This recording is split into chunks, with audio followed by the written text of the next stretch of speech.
Kind of play the game to shut the lights out of the Bermuda grass and keep it away. And the second thing, we're going to try to get the microbial activity going, right?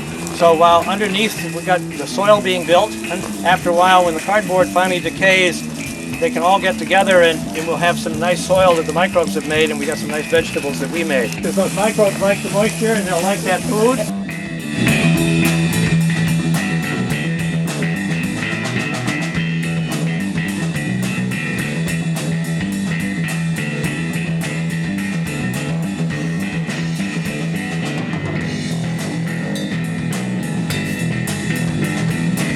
That's 22 feet of garden bed in 6 feet. Do as much building as you can in the center, because the center, as Jeff points out, we're going to bring this up. The center can get up to 4 feet high.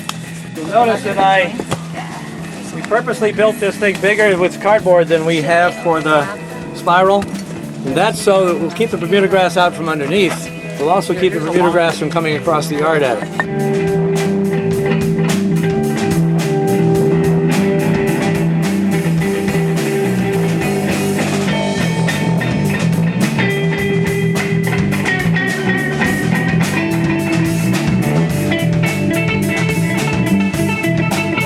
They start to get a little tippy or they won't work right. Let's put a little straw under there.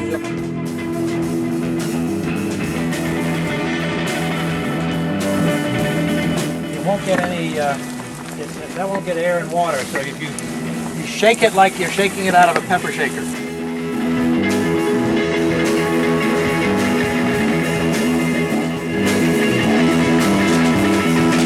By the way, the question was asked, is this hay or straw? This is straw, and then the question is, what's the difference? Straw has had the seeds removed. Usually it's wheat straw. Hay has just been cut down and it's got the seeds in it. You'll get some seeds in wheat straw, but not much. What you do is you're likely to get a garden of weeds if you use hay. So a great way to get a lawn is to put hay down and then just let the seeds come up.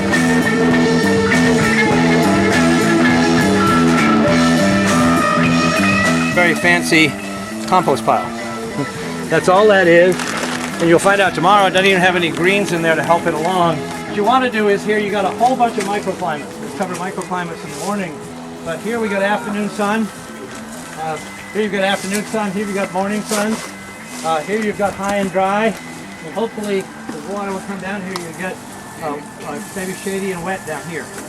This will hold the heat at night. It will keep it cool during the day. This is going to be would like morning sun. Over there would like afternoon sun. In the middle it's going to be sunny all the time, and you want something probably pretty big and statuesque. Lemongrass, which dies back in the winter, but you see the little piece ready to go? I think this would be very nice in the middle because it ought to look like a fountain. You should take for your plants, everybody gets to plant a plant about 8 to 12 inches apart. You put 1 or 2 good double handfuls of soil in there, right? When you're done, this will look remarkably like a flower pot with soil in it, right? Except you haven't got a pot. And it's going to grow in there while all this mulch is decomposing. Right? And the reason this mulch can decompose and have the soil here is that this will have, because we didn't stamp it all down except where I'm standing, it'll still get water and air in it. This does a nice job. This mulch holds water like crazy for a couple weeks after it rains that these plant roots can get out and get. It's amazing how well the plants have done. I'm totally a believer in this. And what were you before? I was a soil guy. You were a total skeptic. Now I'm going to plant one more here. That is oregano. Oregano for me does fairly well in the shade. I don't know if it likes it or not, but it does okay.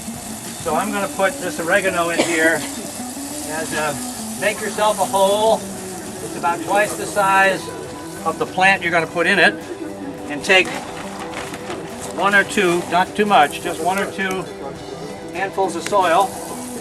This has a lot of stuff from when I had it the last time. In it goes, and you just cover the mulch around it, and then Zach will come around and give it a nice water.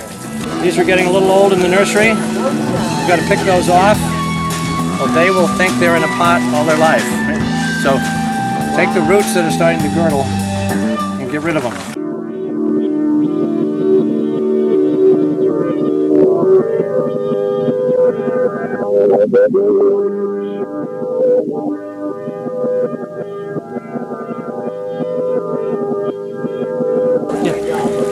idea here is that all you've done is taken these plants out of the pot and put them in a different pot.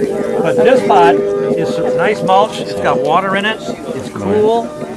It's kind of wonderful, and they can spread their roots out in this pot, right, as there are nutrients available. And you saw some of the plants we put in were the ones I took out of the old herb spiral. And they've done a nice job of spreading their roots out into the mulch, because as the mulch decays, it does have some nutrients in it. These plants are smart. They're right there to grab it. And it's perfect because it's moist and watery, which is a perfect, and probably a little acid. So it's just perfect for the plants to get whatever's there. How do you like it? Let's get around it and have a picture from that.